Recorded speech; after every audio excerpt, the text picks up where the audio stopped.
अल्हम्दुलिल्लाह रब्बिल आलमीन वस्सलातु वस्सलामु अला खैरि खल्क़िही मुहम्मद व अला आलिही व अस्हाबिही अजमईन।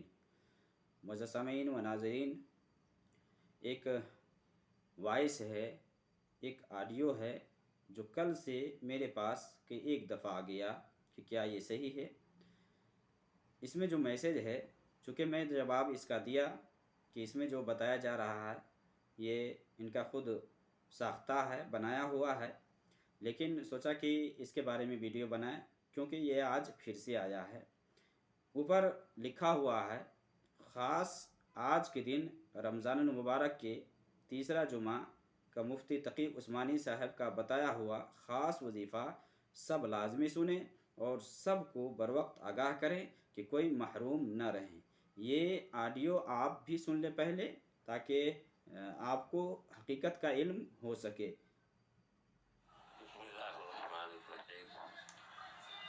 मैं ये बता रहा था कि एक वजीफा है, उसे बहुत ज़्यादा तारीफ किया हुआ, तस्दीक किया हुआ है और पहले के लोगों का आजमाया हुआ है।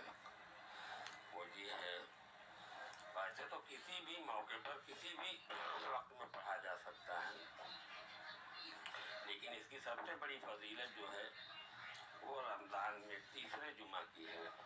अगर अल्लाह तबारक तआला हयात तंदुरुस्ती देवे और तीसरा जुमा मिले, जैसे कल मिल रहा है, जुमा के दिन पूरे दिन में कभी भी इस वजीफे को किया जाए, अल्लाह से दुआ की जाए, अल्लाह ताला बड़े से बड़े मर्ज को टाल देते हैं इंसान के जिस्म से। ठीक है, अब कोई मर्ज, कोई तकलीफ सबको रहती है, इसलिए हर कोई कर ले तो बेहतर है। जहाँ तक की आवाज़ पहुँचाई जा सकती हो, सब खास तौर से तो घरों में, रिश्तेदारों में, सिलसिला शफिया इमदादिया के पढ़ने वालों में आम कर दी जाए, क्योंकि आज की तादाद ये होगी कि दरूद इब्राहिम 11 बार, सूरे अलम नशरह 21 बार, सूरे कद्र इन्ना अंज़लनाहु फी लैलतिल क़द्र व मा अदराका मा लैलतुल क़द्र, ये दोनों सूरतें 21-21 बार पढ़ी जाए और फिर दरूद इब्राहिम 11 बार, यानी अव्वल आखिर दरूद इब्राहिमी 11-11 बार हो गया और 21-21 बार पूरे कद्र और पूरे अलम नशरह पढ़ करके दुआ की जाए। इस पढ़ने वाले के ऊपर बड़े से बड़ा मर्ज हो और छोटे से छोटा मर्ज हो, अल्लाह तबारक तआला उस मर्ज को मर्ज से निजात दे देते हैं। इसलिए ये अच्छा मौका है, तीसरे जुमा वाला, सब लोग पढ़ लें। खास तौर से सभी बच्चे बच्चियां और पढ़ने वाले जो खानकाह के हैं वो लोग, सारे लोग इसे पढ़ लें कल जुमा के दिन किसी भी वक्त। ठीक है, अल्लाह। ये वॉइस है, आपने सुन लिया। ये वॉइस 2 मिनट 32 सेकंड की है। ये कल से वायरल हो रही है और कई दफ़ा मेरे पास आ गया है। आपने सुन लिया, तकी उस्मानी साहब की ये वॉइस है या किन की वॉइस है, अल्लाह बेहतर जानता है। तकी उस्मानी का नाम लिखा हुआ है। अगर तकी उस्मानी साहब की वॉइस है तो चूँकि ये पाकिस्तान के एक बहुत बड़े आलिम दीन माने जाते हैं, अपनी जमात में इनका बहुत मकाम है, ये अपने यहाँ शेखुल इस्लाम के नाम से जाने जाते हैं। अगर उन्हीं की वॉइस है तो उनके लिए भी, या इनकी वॉइस नहीं है किसी और की वॉइस है, तो जिसने भी ये वॉइस बनाया और जिस हिसाब से शेयर किया और जिस हिसाब से इसमें किया जा रहा है, तो इनका जो ताल्लुक़ है तसव्वुफ़ से है। ये तबलीगी जमात या सूफ़ियों की जमात से है, क्योंकि तबलीगियों के यहाँ, सूफ़ियों के यहाँ ये बहुत आम सी बात है कि जहाँ चाहे, जिस काम के लिए चाहे और जिस मर्ज़ से नजात के लिए चाहे वो वजीफ़ा गढ़ सकता है, जो कुछ चाहे। किसी के पास औलाद नहीं है, औलाद चाहिए, खुसूसी वजीफ़ा बताया जाता है। कि कोई किसी बीमारी में मुब्तला है, ख़ास वजीफ़ा बताया जाता है। किसी की शादी नहीं हो रही है, बताया जाता है ये आयत आप पढ़ ले, इससे आपकी शादी हो जाएगी। मुफ्ती साहब तकी उस्मानी साहब के बारे में इससे पहले भी आपने सुना होगा, जब कोरोना का टाइम था तो उस टाइम इन्होंने एक गुल और खिलाया था। उस वक्त इन्होंने एक तमाशा और किया था।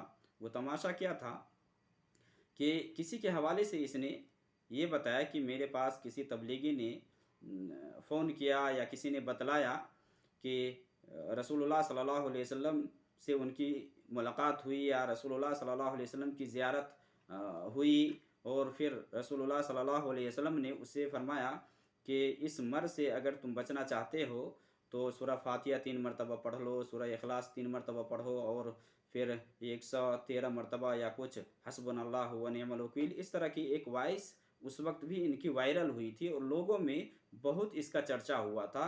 तो ये जो लोग हैं ना, देखिए मेरी जो नीयत है इस्लाह करने की है। कुरान में अल्लाह ने फरमाया सूरह हुद के अंदर, इन उरीदु इल्लल इस्लाह मस्ततात वमा तौफीक इल्ला बिल्लाह अलैहि तवक्कलतु व इलैहि उनीब। मेरी नीयत, मेरा इरादा सिर्फ इस्लाह करने का है। मैं सिर्फ इस्लाह चाहता हूँ, मैं तनकीदी तौर पर नहीं बल्कि मैं इस्लाह करने की नीयत से मैं वीडियो बना रहा हूँ, वरना मैं इसका जवाब 3-4 मरतबा दे चुका हूँ।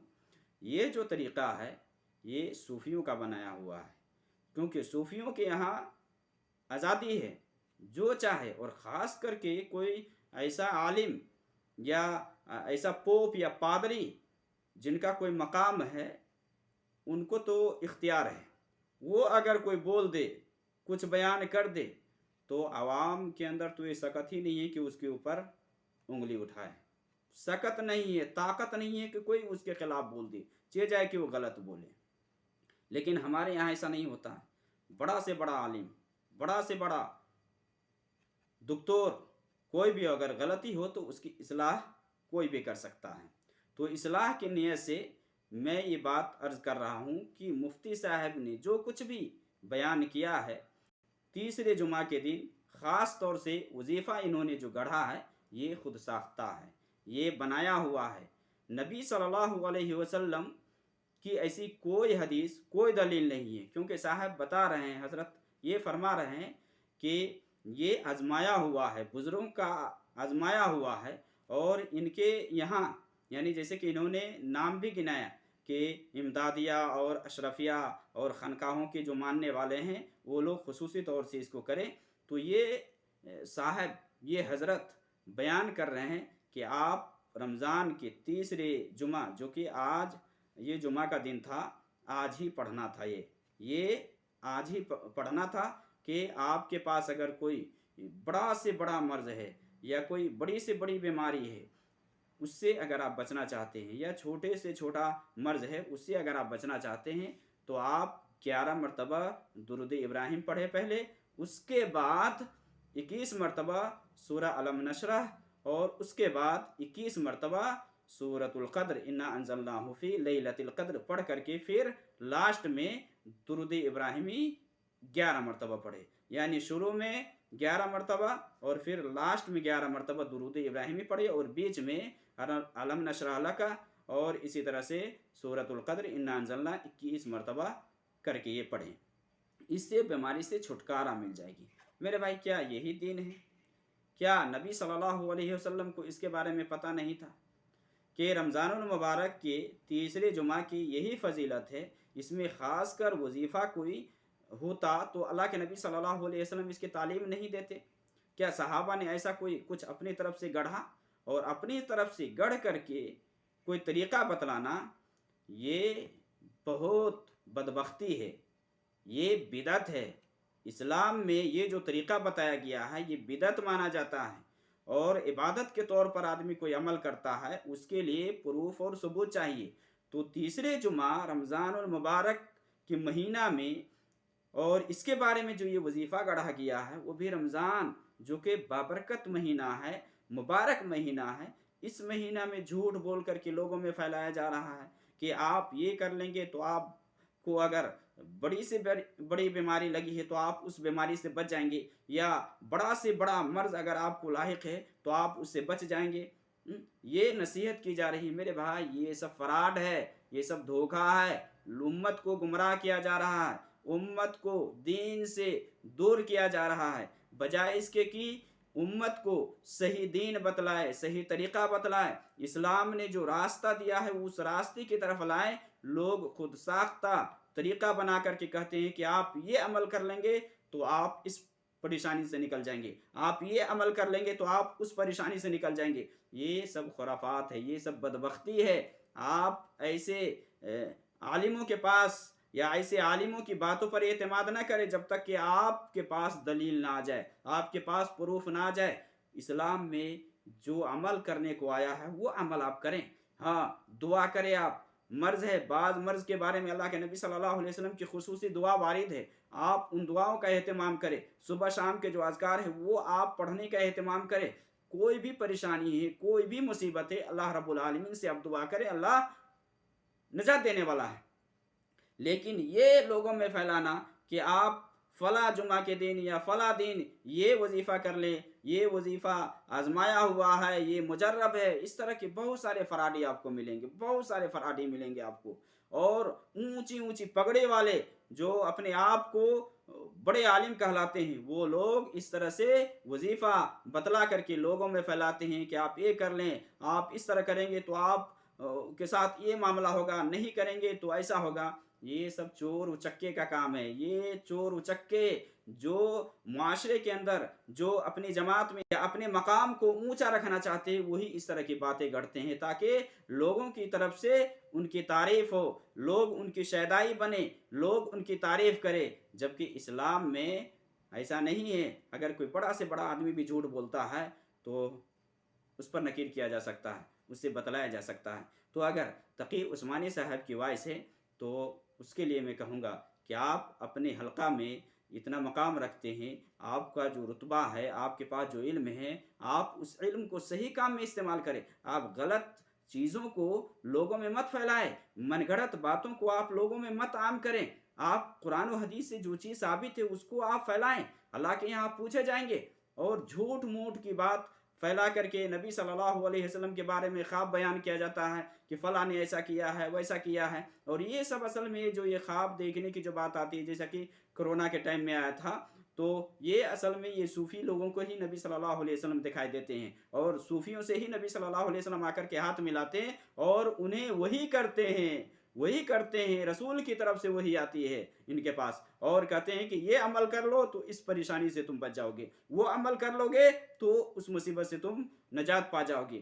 یہ صوفی لوگوں کے پاس ہی نبی صلی اللہ علیہ وسلم آتے ہیں اور ان کی زیارت ہی نبی صلی اللہ علیہ وسلم کرنے آتے ہیں، یا ان صوفیوں کی ہی ملاقات نبی صلی اللہ علیہ وسلم سے ہوتی ہے، کسی اور سے نہیں ہوتی ہے۔ صحابہ کی زندگی اتنے ہیں، اللہ کے نبی صلی اللہ علیہ وسلم کی انتقال کے بعد صحابہ کی زندگی میں نبی صلی اللہ علیہ وسلم کبھی نہیں آئے، اتنے صحابہ کے ساتھ معاملات آئے اور اتنی آپس میں باتیں ہوئی، تو صحابہ کے خواب میں اللہ کے نبی صلی اللہ علیہ وسلم کیوں نہیں آئے؟ صحابہ کو آپ صلی اللہ علیہ وسلم نے کیوں نہیں یہ وصیت کی، نصیحت کی، اور آپ صلی اللہ علیہ وسلم ان کے خوابوں میں کیوں نہیں آئے کہ تم یہ کیوں کر رہے ہو، ایسا کیوں کر رہے ہو؟ نبی صلی اللہ علیہ وسلم کی بیوی حضرت عائشہ رضی اللہ تعالی عنہا جنگ جمل میں گئی اونٹ پر سوار ہو کر کے، اللہ کے نبی صلی اللہ علیہ وسلم اپنی بیوی کو نصیحت نہیں کر سکتے تھے؟ ان کے خواب میں نہیں آ سکتے تھے کہ تم اس طرح سے کیوں جا رہی ہو اور کیوں ایسا معاملہ ہو رہا ہے؟ یہ سب فراڈی لوگ ہیں میرے بھائی، سب سے دور رہیے، صحیح اسلام کو اپنائیے اور اسلام کے حساب سے جینے کی کوشش کیجئے۔ اسلام نے جو طریقہ دیا ہے وہ آپ کے لیے کافی ہے۔